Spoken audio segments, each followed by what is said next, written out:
Good morning, everyone, and welcome to your daily devotional for today, December 16th.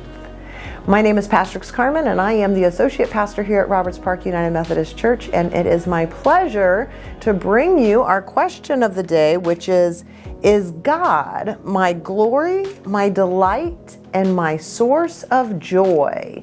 Today's question comes from John Wesley's sermon, Almost Christian, as we examine it in the devotional, Almost Christmas.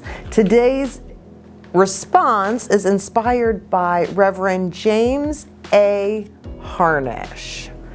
So, what do you think? How do you respond to that? Is God your glory, your delight, and the source of your joy? Well, one thing that I think can be easily missed in the hustle and bustle of this season is the joy of anticipation. We're so stressed out and worried about how quickly Christmas is coming that we miss the joy of anticipation.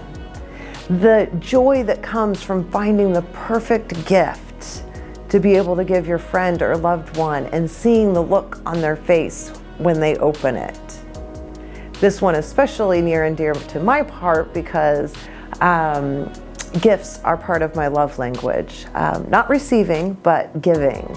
And it's something I gain great pleasure from. There's the joy of the anticipation of the birth of a new child. There are all sorts of things that, while we sit and wait in anticipation, that they can be filled with joy. So during this Advent season, don't let the busyness and the hustle and bustle, don't let that take away the joy of anticipation. In John Wesley's sermon, he says, rejoicing in hope of the glory of God is part of what it means to be an altogether Christian. Let me say that again. Rejoicing in the hope of the glory of God. You see, we are encouraged not to experience joy just in Christmases past, but in also Christmases present. C.S. Lewis called joy an unsatisfied desire, which is more desirable than any other satisfaction. He said that the one and only characteristic that joy has in common with happiness or pleasure, and we do tend to use those words interchangeably, don't we?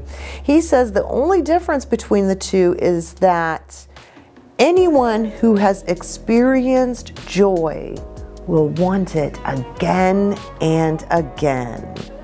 The difference is between happiness and pleasure and joy is that happiness and pleasure depends a lot on our circumstances, doesn't it? Whereas we can manifest joy in all of our circumstances. And so it says here that is why C.S. Lewis entitled his autobiography, Surprised by Joy. So won't you watch for joy this Christmas season, and may it come at times when you least expect it. Will you pray with me? God of light, help us to experience your joy through the anticipation of the birth of Christ, so that we may be overflowing with that joy, so that it reaches and touches all of your beloved children. Amen.